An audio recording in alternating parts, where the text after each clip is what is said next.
Buenas tardes, Sevilla. Veníamos toda la tarde hablando del verdadero mensaje de la Navidad, del verdadero secreto de la Navidad, que es muy necesario en esta sociedad. Una sociedad embelesada con las luces, embelesada con la música, pero para nada embelesada con la verdadera luz, con las alabanzas al Señor. Como hemos hablado antes, y ya hemos dado un mensaje parecido, un poco más para adelante, vamos a hablar de algunas profecías cumplidas por Jesús. Muchas de estas profecías tienen 2.500 años de antigüedad, 3.000 años de antigüedad, 3.500 años de antigüedad. Y aún así, la persona que celebramos en esta festividad las cumplió todas, o las va a cumplir todas, porque la palabra de Dios es verdad y Dios no se tarda en cumplir sus profecías. Gracias a Dios que Él sí se tarda en cumplir sus amenazas. Gracias a Dios que Él sí se tarda y se tarda mucho en cumplir sus amenazas. Me gustaría... podría leer una y cada una de las profecías, uno y cada uno de los pasajes, pero me tomaría mucho tiempo mencionar cada pasaje, cada profecía y ver cómo se cumplen en el Nuevo Testamento. Pero a causa del tiempo, a causa del ruido, voy a ser conciso, voy a citar los pasajes y mencionar lo que cada pasaje enseña sobre el Mesías, lo que cada pasaje enseña sobre la verdad de la Navidad. Dice la palabra de Dios en Miqueas capítulo 5 versículo 2 que el Mesías, aquel de quien celebramos hoy su cumpleaños, nació en Belén. Dice la palabra de Dios en Isaías capítulo 7 versículo 14 que este Mesías nació de una doncella, de una virgen. Dice la palabra de Dios en Deuteronomio capítulo 18 versículos 18 y 19 que el Señor traerá un mayor profeta que Moisés. Dice la palabra de Dios en la primera carta a los Corintios capítulo 13 que veríamos por sombras, veríamos como en un espejo. Hay otra porción de las Escrituras en la carta a los Hebreos que dice que el Antiguo Testamento es sombra de lo que había de venir. Por eso el capítulo 12 de Éxodo nos advierte, antes de la 10ª plaga, la matanza de los niños, nos advierte de dos cosas.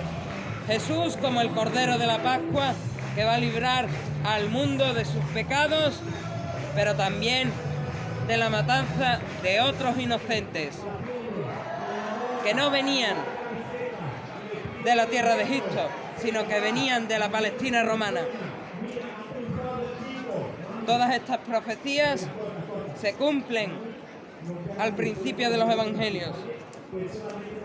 Lo hemos visto, José y María tienen que bajar hasta Belén por un censo de Augusto César a la ciudad de los familiares de ambos para ser censados.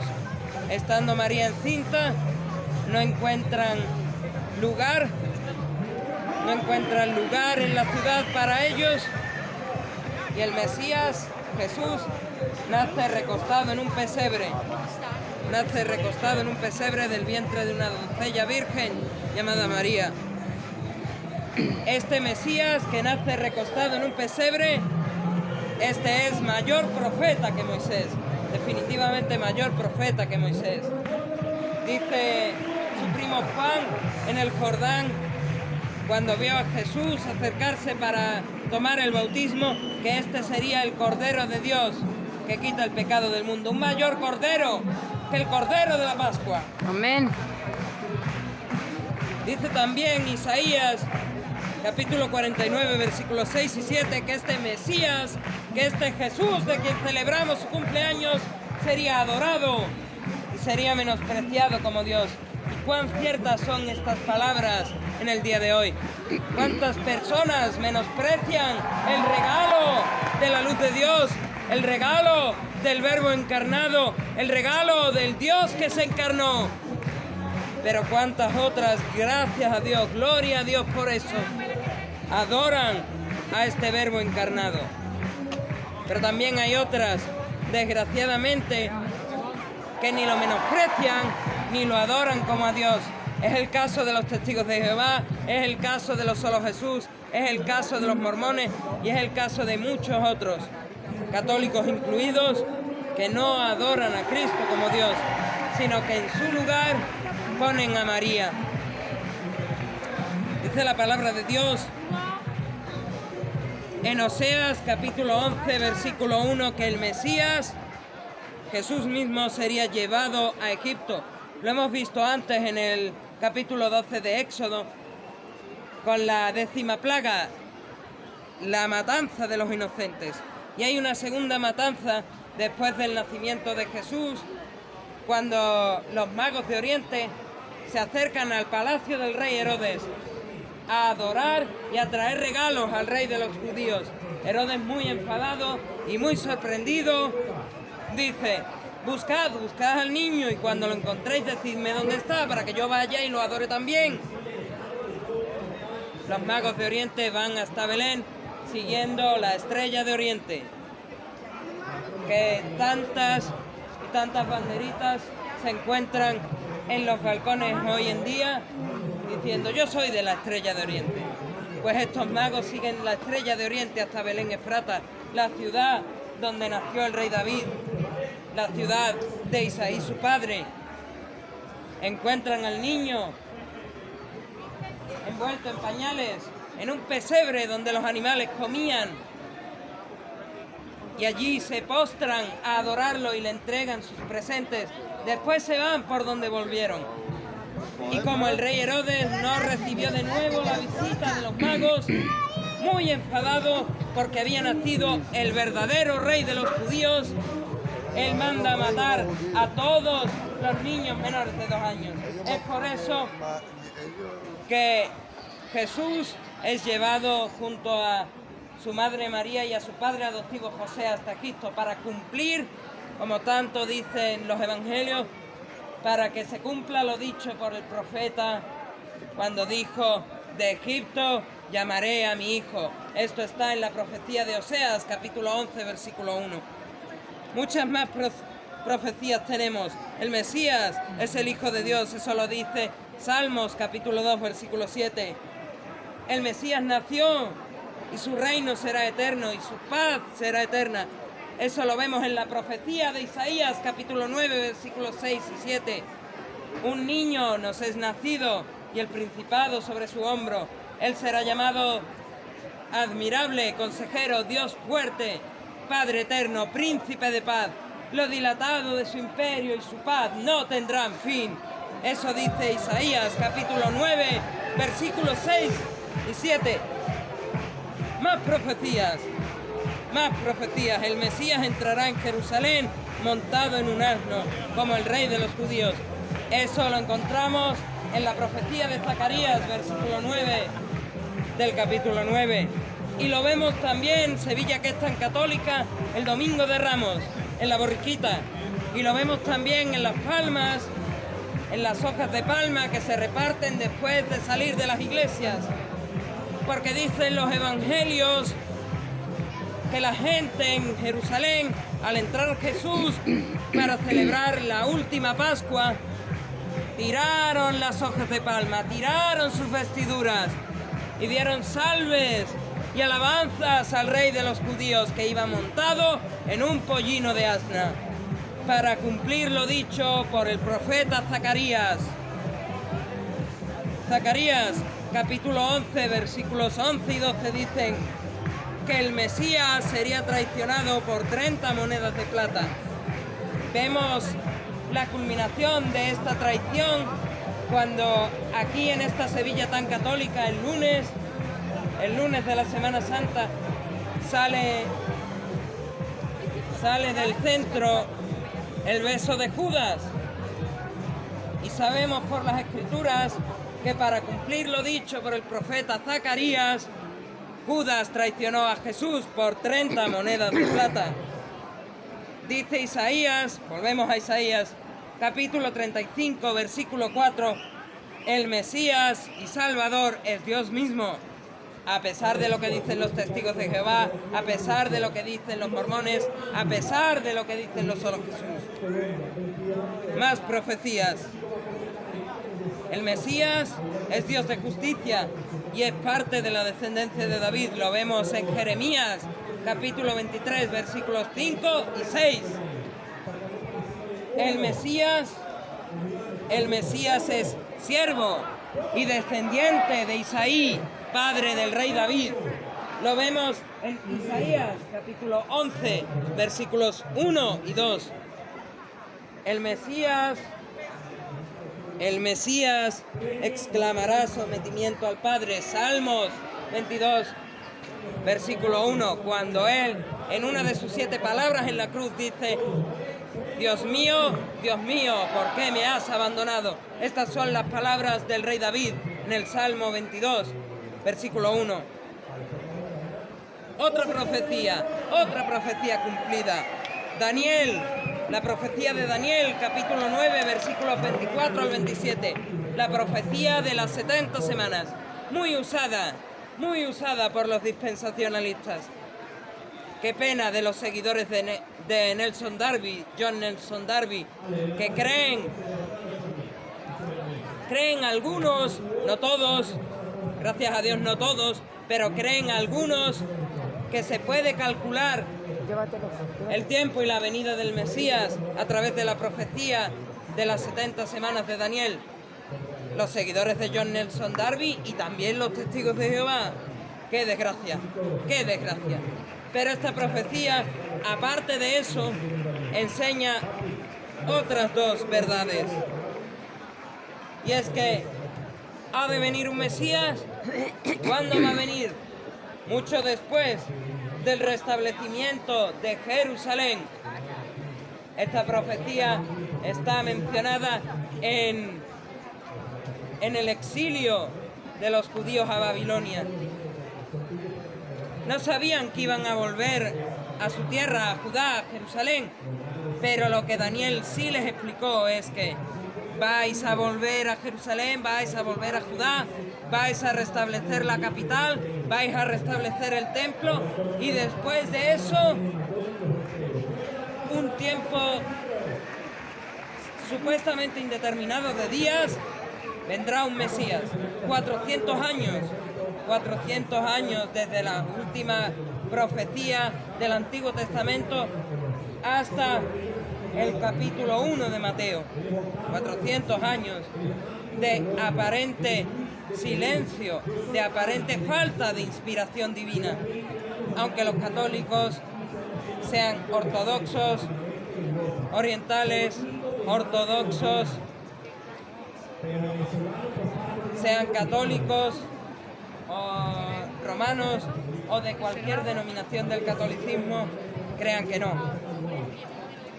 Más profecías. Dice el Salmo 22, versículos 14, 16, 17 y 18, que el Mesías sería clavado de pies y manos, sin quebrarle un solo hueso, y que echarían suerte sobre su ropa. Esto es un cumplimiento que vemos en los evangelios. Y vemos también cómo la gente echa suertes, los soldados romanos echan suertes sobre su ropa cuando el Domingo de Ramos sale de Triana una procesión que también tiene que ver con esa estrella del Oriente, la estrella. Vemos el cumplimiento de la profecía del rey David en Salmos 22, cuando vemos a Jesús clavado en la cruz de pies y manos. Vemos el cumplimiento de que no se le quebraría un solo hueso, cuando vemos en la palabra de Dios cómo Pilato manda al centurión romano a comprobar la muerte del Mesías. Y viendo que el Mesías estaba muerto, él quiebra la tradición romana de partirle los huesos de los pies y de las piernas a los crucificados. Y lo que hace, una lanzada en el costado. Miércoles Santo hay una hermandad que habla de eso, y tantas hermandades que aparentemente hablan de profecías cumplidas durante la pasión del Salvador, pero Sevilla tan católica, y la mayoría están contemplando las luces, la música, las danzas, la cena de Navidad, la cena de Nochevieja, preparándose quizás para un viaje, pero lo que Sevilla no se prepara es para el viaje de la muerte. Tenemos muchas más profecías en las Escrituras que Jesús cumplió. Isaías capítulo 53 nos enseña que este Mesías, su muerte será con los impíos, más su sepultura con los ricos. ¿Cuál es el cumplimiento de esta profecía? El cumplimiento de la profecía de Isaías 53 está cuando Jesús es crucificado a diestra y a derecha de dos ladrones, y cuando es sepultado en la tumba de un principal de la sinagoga, un principal de los judíos, José de Arimatea. En una tumba que posiblemente estaba alrededor de la tumba de los principales religiosos de Israel. Con los impíos fue su muerte, más con los ricos fue su sepultura. Otra profecía cumplida. Una última profecía en Salmos 35, versículo 1. El Mesías se encomienda al Padre en sus últimos momentos, y además es el Redentor, el Salvador del mundo. El cumplimiento de esta profecía lo vemos en la última de las 7 palabras de Jesús en la cruz. Padre, en tus manos encomiendo mi espíritu. Pero esa es la primera parte de este versículo 1 del Salmo 35. La segunda parte dice que este Mesías será el Redentor. Este Dios será el Redentor. Y todas estas profecías cumplidas de las que hemos hablado hablan de este Mesías, de Dios encarnado, de Jesucristo, de quien celebramos hoy su cumpleaños. Muchos escucharán a lo largo de su vida palabras como esta: el 25 de diciembre no es el nacimiento de Jesús. El 25 de diciembre es una fiesta pagana. El 25 de diciembre se celebraban las Saturnales romanas y la fiesta al sol Invictus.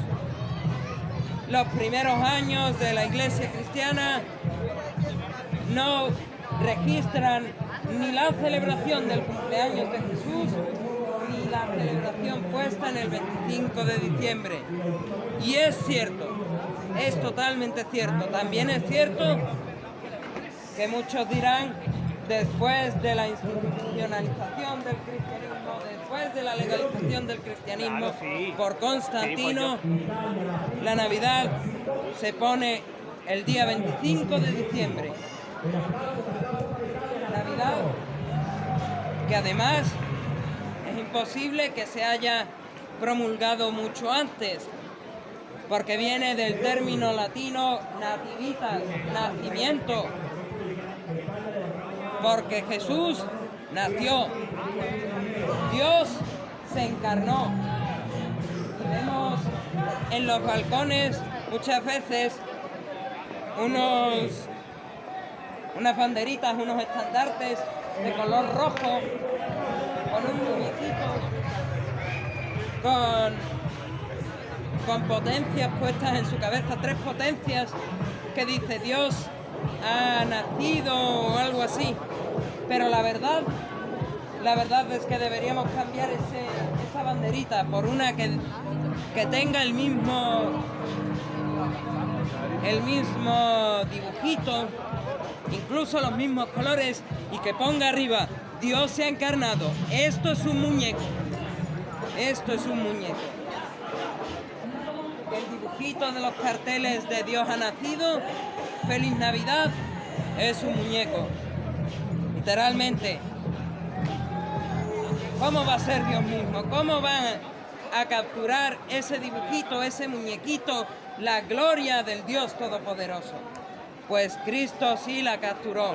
Leemos en Colosenses capítulo 1 que Él es el primogénito de toda la creación, que Él es la imagen del Dios invisible, que todos hemos podido ver a Dios si vemos a Cristo Jesús. Y todas estas profecías cumplidas, toda esta festividad de la Navidad, todo este celebrar a un ser humano de nombre Jesús, que es histórico, que podemos ver a Flavio Josefo, a Tácito, a Plinio el Joven y a muchos y muchos otros mosaicos que se van descubriendo con menciones a Jesús, que demuestran que Él es un personaje histórico, no sirven de nada sin el verdadero mensaje y el verdadero secreto de la Navidad. Este verdadero mensaje, este verdadero secreto es el mensaje del Evangelio que antes hemos enseñado en inglés.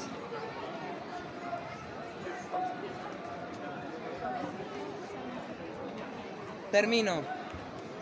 El verdadero secreto de la Navidad, el verdadero mensaje de la Navidad, no es una simple fiesta, no son las familias, no es la solidaridad, ni la compasión, ni la música, ni las luces, ni las comilonas, ni las mesas. El verdadero mensaje de la Navidad es este. Todos, dice el Salmo 14, todos hemos fallado, todos hemos desobedecido a Dios, es decir, todos, y esta palabra nos gusta, todos hemos pecado contra Dios. Necesitamos de un Salvador. Ese Salvador ya nació y su nombre es Jesús. Amén. El cual vivió la vida que tú y yo no podemos vivir. Y tras mostrar el cumplimiento a la perfección de la ley, Él murió en una cruz por nuestros pecados, fue sepultado y resucitó al tercer día. De manera que este Salvador, de nombre Jesús, que murió, fue sepultado y resucitó, Él fue hecho el sacrificio y la sustitución que demanda la ley por nuestro pecado, de manera que podamos obtener la vida eterna que no merecemos y no tengamos la condenación del infierno. En esta tarde lo que me gustaría que nos quedásemos es que la Navidad no es la fiesta de las luces, no es la fiesta de la familia, no es la fiesta de la solidaridad, no es la fiesta de la comida, no es ni siquiera el nacimiento del personaje histórico Jesús. La Navidad es el regalo del amor de Dios, el regalo de la misericordia de Dios, que se encarnó en persona humana, en el vientre de María. Vino a morar el Dios mismo entre las criaturas, el Creador entre las criaturas, el Santo y Justo entre los pecadores y los malvados. Él murió después de haber vivido una vida totalmente santa y perfecta. Él fue sepultado y resucitó al tercer día. De manera que si hacemos caso a Pedro, cuando en los Hechos de los Apóstoles dice arrepentíos y convertíos, vendrá una consecuencia que sigue este versículo de la Biblia: para que sean borrados vuestros pecados y vengan del Señor tiempos de refrigerio. El verdadero secreto de la Navidad es que el Creador se ha encarnado por la criatura, ha vivido la vida que la criatura no puede vivir, ha muerto en lugar del pecado de la criatura, ha resucitado por la criatura.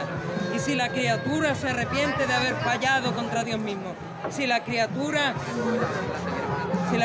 pone toda su confianza sinceramente en que el Creador mismo descendió, vivió la vida perfecta y murió por él, recibirá la vida eterna. Moradas en la Jerusalén celestial.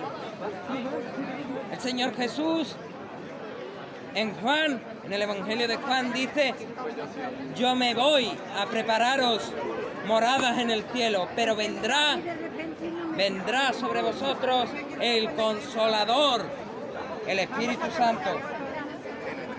Desde el capítulo 2 de Hechos de los Apóstoles, cuando habla del Pentecostés, es que tenemos al Espíritu Santo morando en esta tierra. Y en esta noche, todos aquellos que se arrepienten de sus pecados, todos aquellos que ponen su confianza en Jesucristo, el que se encarnó, el que sufrió y el que vivió la vida perfecta y resucitó, pueden recibir al Espíritu Santo y pueden cumplir otra profecía, la profecía de Ezequiel: cambiaré su corazón de piedra por un corazón de carne. Tenemos el corazón endurecido como una piedra, pero el Señor nos lo puede cambiar por un corazón de carne. Amén. Tenemos la conciencia, dice Romanos capítulo 1, tenemos la conciencia cauterizada, pero Dios mismo dice en este mismo capítulo que la palabra de Dios, el Evangelio, es poder de Dios para salvación a todo aquel que cree. Porque está escrito: mas el justo por la fe vivirá. No somos justos, solo Jesús es justo. Y Él ya vive, Él ya vive, Él ya ha resucitado. Pero por la fe en el que sí es justo, viviremos. No es que somos justos, es que seremos hechos justos. No es que somos santos, es que seremos hechos santos. Es porque Dios mismo se encarnó, y eso es lo que celebramos en Navidad. Es porque Dios mismo pagó por el pecado de la humanidad, es porque Dios mismo resucitó, que seremos hechos justos por la fe y el arrepentimiento, y que seremos resucitados, y no para muerte, no para condenación, sino para vida eterna en el cielo, para darle a Dios toda la gloria y la honra que Él solo merece. A Él sea la gloria. Amén.